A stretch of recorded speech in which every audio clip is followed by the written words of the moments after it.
Добро пожаловать в Осетию. Всем привет. Приезжайте. По прямому? По прямому. Мы турские, кровь у нас турский, мы русскоязычники. Будем кушать в горах пироги на дровах. Мы очень любим гостей. Спасибо. Сейчас доедем до Даргавса, там самый большой город мертвых, то есть 95 склепов там. Yine buraya özgü içkiler diye düşünüyorum. Evet, böyle etli. Eta gavyajda. Muazzam. Arkadaşlar şu içeride gördüğünüz bunlar, şu ahşaplar, tabutlar.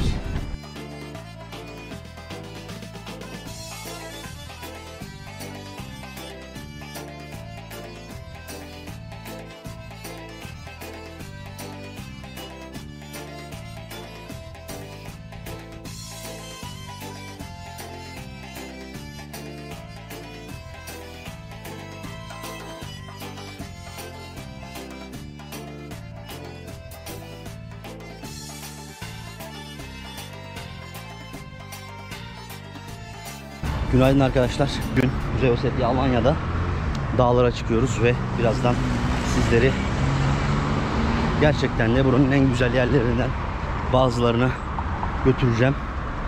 Başlayalım. Arkadaşlar, rehberimle buluştum. Şimdi 3 kişi daha alacağız ve hep beraber dağları, Kuzey Ossetya Alanya'nın dağlarını gezmeye, dolaşmaya başlayacağız. Şimdi rehberimizle size göstermek istiyorum. Можно вам показать? Roman. Salam alaikum. Spasiba большое, Roman. Kendisi buralı, yerli birisi. Tam bir alanım dedin. Nastayaşı alanda.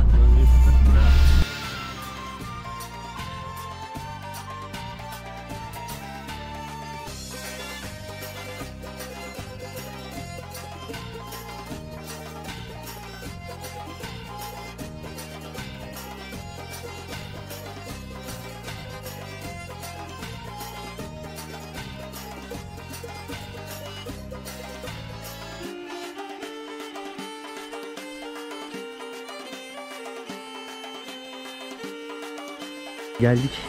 İlk durağımızı verdik. Ekibimiz şu şekilde ve burada Ginaldon Nehri var. Hemen şuradan geçiyor. Onun yanında bir fotoğraf molası verdik ilk önce.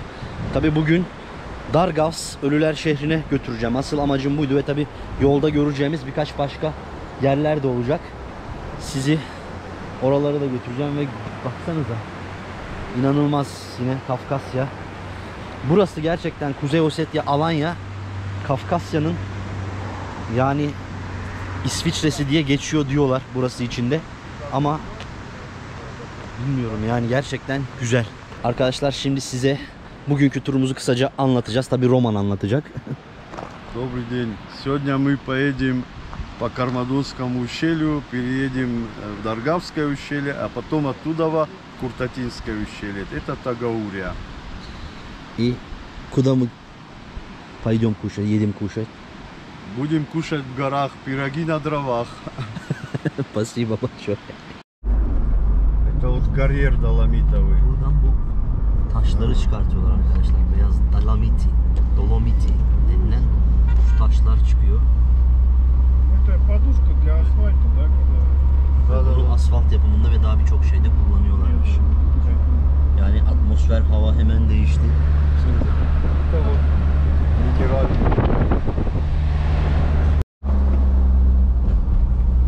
Здесь нельзя останавливаться, здесь очень часто камни падают. Даже маленький камень с такой скоростью, если упадет, то больно будет, как минимум. Burada durmak yasakmış arkadaşlar. Şöyle ufak ufak da olsa taşlar düşüyor diyor. O yüzden buraları geçiyoruz. Şimdi kanyona gideceğiz. Kişiler burada ölmüş olan insanlar ve onların anısına yapılmış bir anıt. Herhalde bu tünel içerisinde ölmüşler diye düşünüyorum. Bir buz düştüğünü söyledi çünkü. Bir buz 90 metre yüksekteymiş burası ve düşüp ölmelerine sebep olmuş diye anlattı rehber. Ve biz tabi turumuza devam ediyoruz. Bu arada arkadaşlar tabi Şöyle kendimi de çekeyim bu güzel manzarada da. Sürekli. Şimdi biz bugün boyunca söylediği 3 tane yere gideceğiz ve tabii ki Dargavs'ı görmeye gideceğiz daha öncelikle. Asıl orayı görmek istiyordum. Yol üstünde olan böyle güzel yerleri de bize gösteriyor sağ olsun. Пришелся вот в эту прямую, и они думали, что там булыжник застрянет, и он боком пройдет. Но булыжник не застрял, и они как бы предположительно погибли здесь. Да. Но вот там, это все был туннель, здесь оба вот, с этого сделали, вот это все снесло. Видите, он там оба еще бетонный. А вот это все. Evet, tünelin. Можно туда пройти, если не боитесь. Просто burası. Бога здесь это лужи. Можно мне один фонарик? А то это на землю надо. Вот лужа, видите, не наступите. Включи тоже подсветку. Я включу фонарик, вообще не буду. Evet, şimdi tünelin içinde gidiyoruz. Burası. Он вон там, видите, как высоко поднялся. Это все туннель, здесь фуры проезжали, вот такой большой туннель был, на самом деле. И сейчас вот это вот, мы сейчас на леднику, под остатками ледника, до сих пор он оттаивает. То есть уже сколько, с 2002 года, это получается 23 года, да, прошло? 3 года. Arkadaşlar burada resmini ve anıtını yapıyorlar bu şekilde. Ünleniyor burası. Yol üstünde de olunca insanların gelip işte fotoğraf çektirdiği, böyle alışveriş yaptığı güzel bir noktaya dönmüş.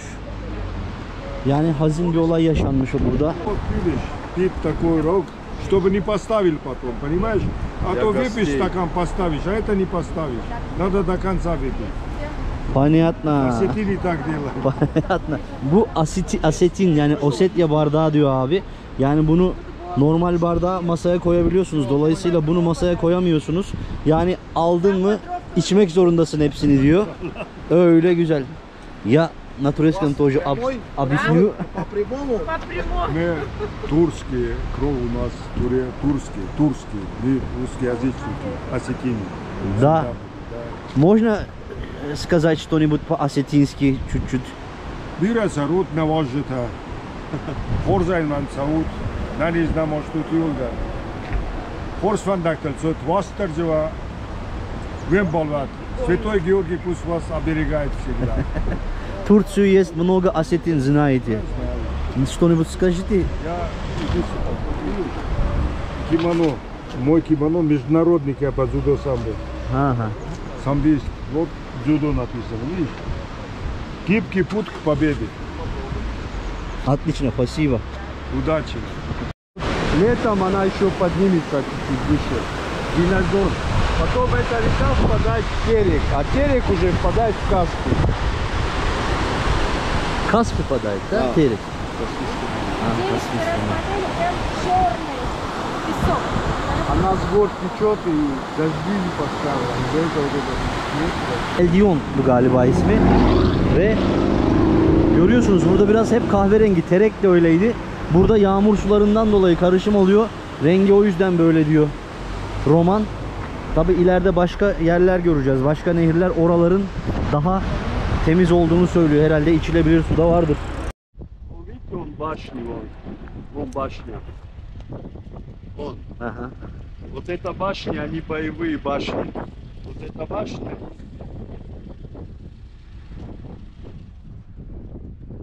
Сейчас я вентиляторы включу, чтобы. Вот эта башня, они когда враг шел, зажигался там костер, и по тому, что какой дым идет, определяли, что враг идет, мобилизовывались остальные. И вот так передавалось по цепочке. У нас вот так вот 5 вот вершины, да, и вот так через вершины можно перейти в другие ущелья. Отсюда можно уйти в сторону Кабарды. Вот здесь вот так идешь и спускаешься вот прямо на границу. Вот так, когда мобилизованные бежали в Кабарды, так перевозили. И где-то около 84.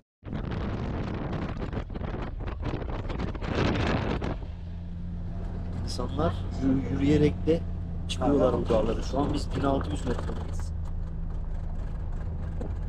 Biz arabayla çıkıyoruz, onlar yürüyerek de çıkıyorlar. Памятники, это все современное. А вот которые склепы, раньше у нас вот в таких склепах хоронили. Мы сейчас доедем до Даргавса, там самый большой город мертвых, то есть 95 склепов там. А самый большой в мире это в Иране, то есть там 5 миллионов похоронено. А там 10 тысяч человек похоронено, около 10 тысяч. Последнее захоронение в 18 веке было. Это ты сейчас сливаешь. Evet, Dargavs Ölüler Şehri'ne gideceğiz. Şimdi onun tabi orası bir nekropol, yani insanların gömüldüğü bir yer. Arkadaşlar, dağlar büyüleyici. Buraya aslında hem insanların çalışması için hem de turistler, daha çok turist gelsin diye bir sanatoryum yapmak istiyorlarmış. Yapmak istemişler.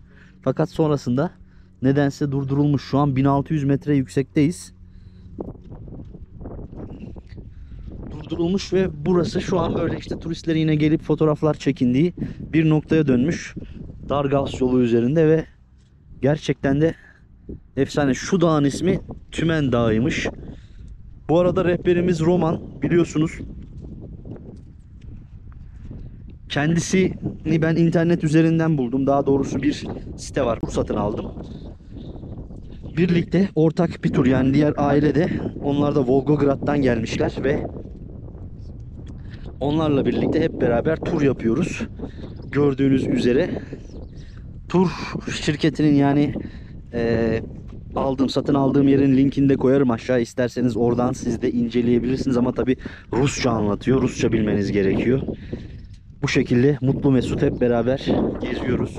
1600 metre yüksekteyiz dağlarda ve şuralarda ileride sarı boruları görüyor musunuz bilmiyorum. Buraya kadar gaz getirilmiş, yani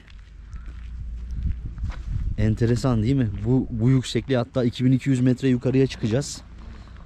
2200 metre yukarıda da gaz getirilmiş ve yani yıllar önce, belki Sovyetler zamanında getirilmiş. Hatta şurada da dağda görüyorsunuz belki sarı boruları.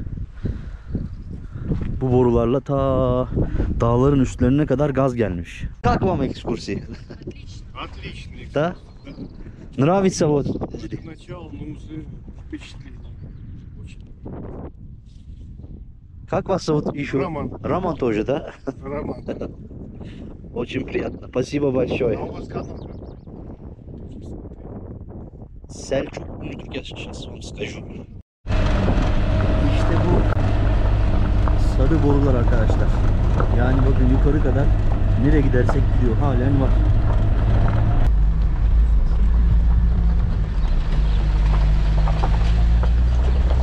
Evet, bu arkadaşlar, bu geçit Dargavs geçidine kadar gidiyormuş ve dağların arka tarafı artık Gürcistan sınırı, bu taraf Rusya. Yani şurası Kazbek zaten, şurası. Это Kazbek da, вот это. Kazbek değilmiş, başka bir dağ. Ama bunun arka tarafı Gürcistan. Ve tabi Güney Ossetya, Alanya. Dargavs Ölüler Şehri'ne geldik arkadaşlar. Şehir şurada. Girişi şurada. Rehberimiz bizi bırakıyor burada. Burada bıraktı ve biz ekstra ücretini ödeyerek şimdi içeriye gireceğiz. Tabi ücret demişken, bu turun toplam ücreti de 3100 ruble. Yani sistem olarak çevirin, İkiye bölerseniz herhalde 1500-1600 Türk lirası gibi bir şey yapıyor, ama dolar tutarını tam olarak şu an hesaplayamayacağım. Ve böyle, yani tam dağların ortasında kocaman bir dağ açtık şurayı galiba ve arkasına dolaştık. Ölüler Şehri'ne geldik. Tabi burası da yine, geliyorsunuz burada işte böyle hediyelikler alabileceğiniz yerler var. Kuzey Ossetya, Alanya ile ilgili işte kupalar, magnetler gibi daha birçok hediyeler alabileceğiniz, tabi her zamanki gibi papakalar burada var. Şöyle bak, göstereyim, hatta beyaz var. Birçok şey var, yine çaylar var. 550 ruble mesela, şu bakın, şöyle bir çay.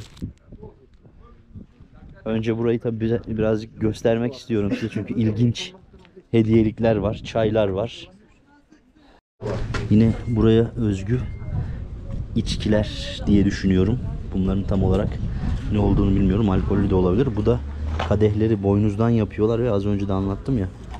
Tamamını içmek için, yarıda bırakmamak için öyle. Evet, burada isterseniz yemek de yiyebiliyorsunuz. Yeme içmenin yanında tabi böyle koyun keçi postundan kilimler var. Daha birçok hediyelik eşya var. İnsanlar da böyle alıyorlar. Gördüğünüz gibi Rusya'nın birçok yerinden de insanlar geliyor, geziyor, görüyor. Şimdi içeriye gireceğim. Dargavs Ölüler Şehri diye bilinen yere gireceğim. Dargavski Nekropol.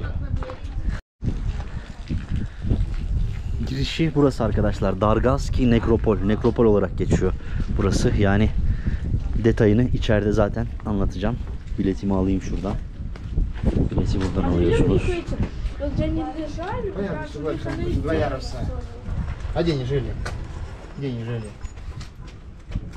Сколько стоит? Взрослый 150. 150. Ой, 150 гривен.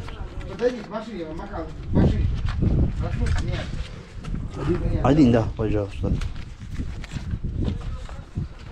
Evet, bileti de buradan ofisten alıyorsunuz. Fiyatlar şöyle: yetişkin 150, çocuk 50 ve eğer turlu alırsanız da 500 rubleymiş.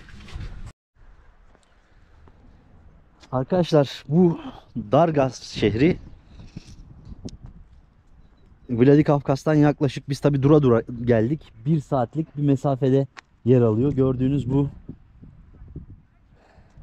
dağların tam ortasında yer alıyor. Şu arka taraf, yani karlı dağların arka tarafı arkadaşlar Gürcistan.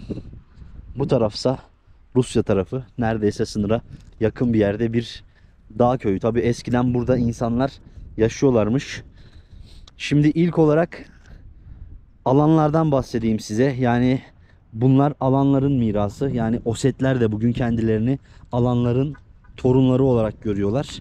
Alanlar milattan sonra 1. ve 3. yüzyılda ortaya çıkan bir kavim.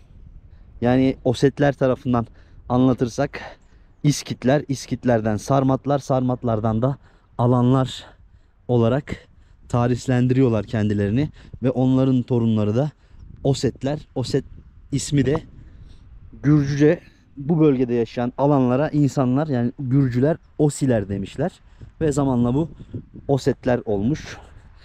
Şimdi Cumhuriyet'in ismini zaten bir önceki videoda, daha doğrusu bu tarihi de detaylı anlatmıştım. Kuzey Ossetya Alanya Cumhuriyeti ve bu yapılar onlardan kalma.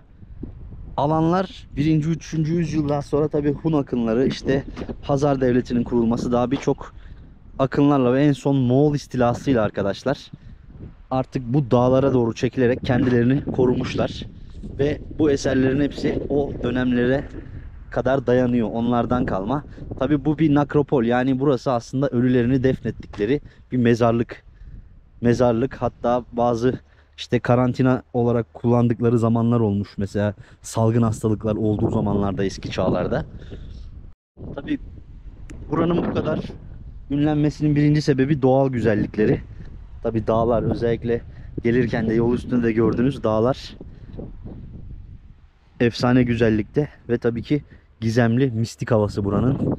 Burayı önemli bir yer, gezi alanı yapmış şimdilerde. Yani bunların her birisi bir mezar diyebiliriz. İçeriye bakılabiliyor mu? Açılıyor mu? Açılmadı. Arkadaşlar, bunların inşası tabi tek bir zaman dilimi içerisinde yapılmamış. Belli bir sürece yayılmış. 14. yüzyıldan 18. yüzyıla kadar bunlar yapılmış. En son yapılanları 18. yüzyıl olarak söyleniyor, tarihlendiriliyor. Bunlar böyle kare yapıda ya da böyle gördüğünüz gibi piramit çatılı yapıda yapılıyorlar. 2 veya 4 katlı olarak yapıyorlar. Mimarisi bu şekilde. Bunlara da kriptler diyorlar. Bunlardan tam burada 100 tane varmış. Yani internette öyle yazıyor. Daha da az olabilir. Çünkü şoförümüz de, yani daha doğrusu rehberimiz de 90 tane olduğunu söyledi. Evet, bunlar gördüğünüz gibi böyle gerçekten de mistik bir havası var. Bu arada gözlüğümü de kırdım. Binaların yapımında tabii böyle bu bölgede bulunan kayrak taşı diye bir taş varmış. Ondan kullanmışlar. Ve her birinin şöyle görüyorum. Girişinde de bu şekilde, yani ön tarafında bir pencere açıklığı var. Şöyle bir tanesinin içinde göstereyim hatta. İnsanlar böyle paralar da bırakmışlar. Herhalde yine batıl inanç ve ritüeller diye düşünüyorum. İçerisi tabi, evet, şöyle baktığınızda bu şekilde işte içerisi de.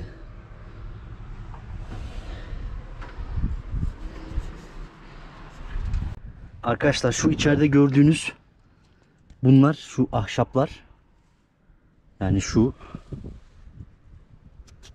tabutlar, ölüler ahşap tabutlara veya taş platformlara yerleştiriliyorlarmış. Bazı kriplerde ölülerin kişisel eşyaları, silahlar, mutfak gereçleri, takılar falan da bulunmuş.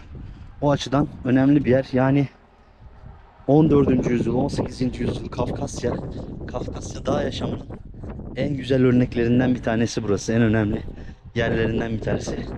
Ve yakında da hala şu şey var. İnsanların yaşadığı köy var. En yakın köy hatta şeye, Gürcistan sınırına. Şuradan da şöyle bir akarsuları geçiyor. Yani gerçekten efsane bir yer. Benim yine arkadaşlar Kafkasya'da görmek istediğim yerlerden bir tanesiydi burası, Dargavs şehri. Dargavs, Ölüler Şehri diye geçiyor. Tabi. Ve bunu da başardık, şükürler olsun.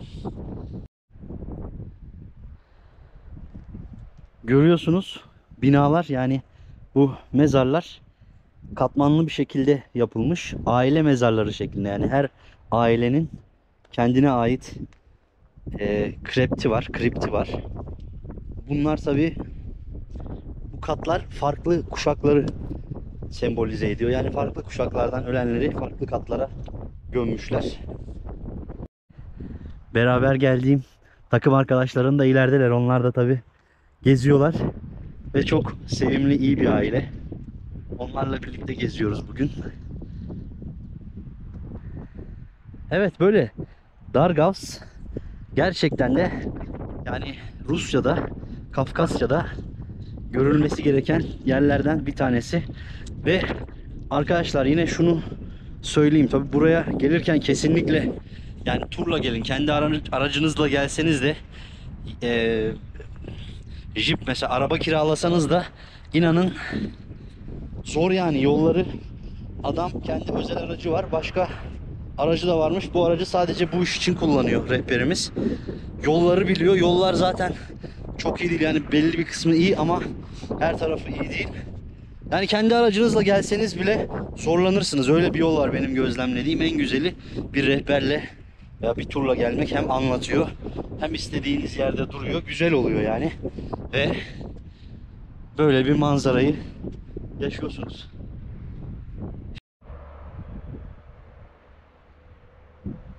Tabi bu yapılarda arkadaşlar pagan inanışları ve Hristiyan sentezini, yani Hristiyanlık sentezini ortak görebiliyorsunuz. O setler Hristiyanlık öncesinde pagan inançlarını Hristiyanlıkla harmanlamışlar.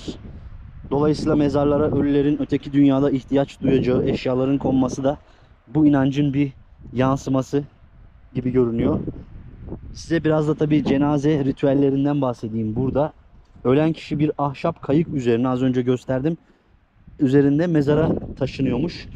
Bu ritüel ölümün bir nehir geçişi olduğuna dair inanışla ilişkilendiriliyormuş. Gerçekten de ilginç. Evet, bir kayık şeklinde şeyle götürüyorlar. Tabutla götürüyorlar. Bu gerçekten de bunu sembolize ediyor diye düşünüyorum. Ve bazı mezarlarda da ölen kişinin yaşamını betimleyen semboller de var.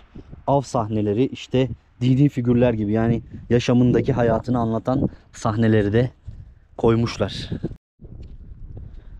Arkadaşlar burası da Kafkasya'nın her yüksek dağ köyünde görebileceğiniz belki de kulelerden. koruma kuleleri. Bunlarla düşmanlarına karşı kendilerini savunuyorlar. Savunduklarını söylüyorlar ve bu kulede bu mezarlığı korumak için yapılmış olan kule. Evet, mezarlığın üstten görüntüsünü de şu şekilde yine göstereyim.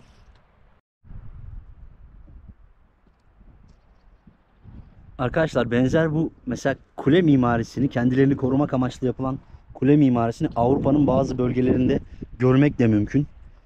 Ya da işte bu mesela şu görmüş olduğunuz mezarlardan İtalya'da da var. Verona'da var yanılmıyorsam.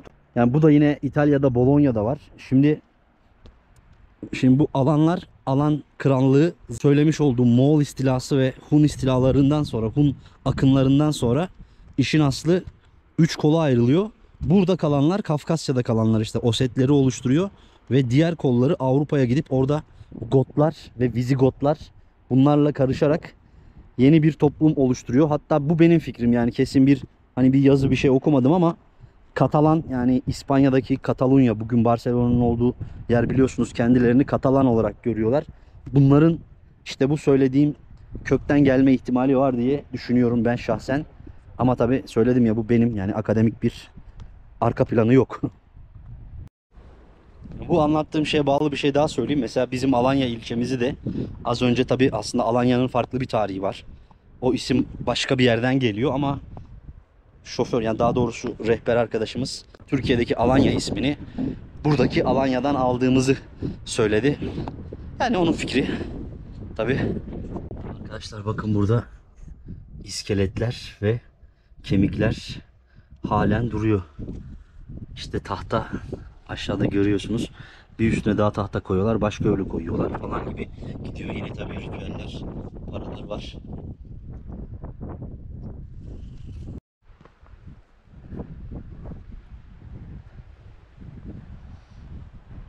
Dargavs mistik yapısıyla, antik yapısıyla böyle güzel bir yer. İlginç, gizemli bir yer. Ve tabi buraya ilk öncelikle gelmenizi tavsiye ediyorum, tabi gelemeyenler için de. Ve gelseniz bile lütfen videoyu da izleyin, beğenin, yorum yapın ve abone olun. Şimdi burayı geride bırakıyoruz. Bakalım bir sonraki durağımız neresi olacak?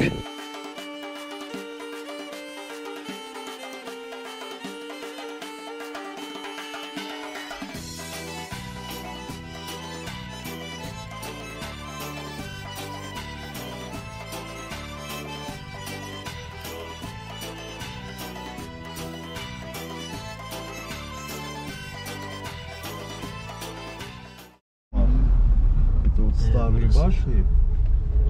Да, и вот возле них строят уже современные, то есть дома. Это их предки.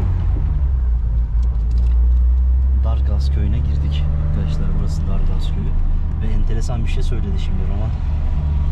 İnsanlar akşam olduktan sonra bu mezar bölgesine gitmiyorlarmış. Это местная мафия. Da.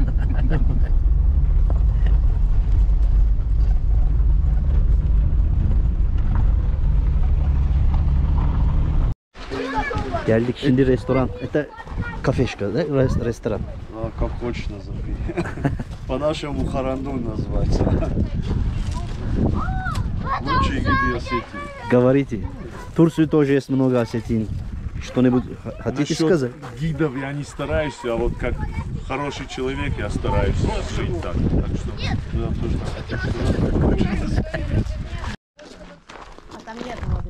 Arkadaşlar baksanıza, yani böyle bir dağ manzarasında tam bir Oset köyüne geldik. Burada sağ olsun rehberimiz Roman getirdi bizi ve yemeğimizi yiyeceğiz. Eğer izin verirlerse size yemekleri de çekeceğim. Zaten yani yemeklerin yapılışını çekmek istiyorum. Şayet izin vermezse de yemekleri zaten göreceksiniz. Burada çok da tatlı bir köpek var. Çocuklara bak nasıl. Ну, это барсик. Барсики милыми бывают. Как его зовут? Барсик. Барсик. А, Ты снимаешь? да. Это какой телефон? Это не телефон, Это не телефон, камера.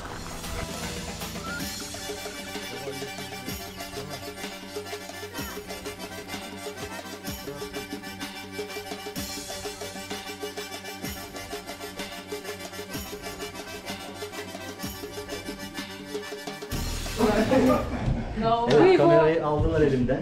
Ку-ку, Ируштон. Yeni kameramanımız. Senin de ben. А по-осетински можно говорить? Это домашнее, да? Ну, все равно нас никто не поймет, да? Давай, говори. Вы приехали в Северную Осетию, и вы находитесь в самом классном заведении Осетии, в Ламардоне. Это селение Ламардон, и заведение тоже так же называется. Я Дзрасы, это мое протеже Булат. Мы очень любим гостей. На чем? Спасибо. На спирту. На спирту. Ну что, вы понимаете? Спасибо большое. Как тебя зовут? Как? Влад. Ну, 40 градусов. Тут тосты говорить. Сейчас тут, видите, Сейчас говорю. сейчас пила будет. Evet. Piroklar yani bunlar Osetya'ya özgü yemekler. Pirok diye geçiyor bu. Asetinski pirok da вот это. Hala Asetinski. Evet, Osetya piroğu diye geçiyor. Yani börek. Это с ботвой. Batvoy. Прикольными листьями. Evet, şimdi yemeğimizi yiyeceğiz. Başka yemekler de gelecek tabii. Девочка вот ест. Bu peynirli ve yeşillikli. Bu sadece peynirli. Güzel. Şeyi anlattı. Kadınlar bunu yapmaya başlamadan önce burada dua ediyorlarmış. А Ve, Роман? ve bir çorba geldi. Как называется это? Lыбza. Lыбza çorbası. Bu da neymiş bakalım. Ha, şey. Evet, böyle etli. Это говяжье, да? Это говяжье мясо. Evet. Dana etinden bir çorba. Вкусно, да? Очень. Abim de yiyor. Сейчас, секунду. Да, Lamardon. Da? Ламардон.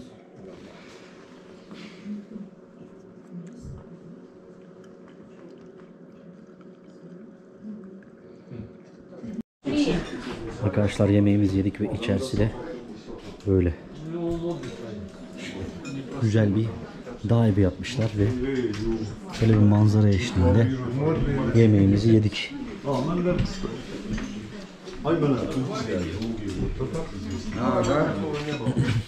Manzaramız da böyleydi.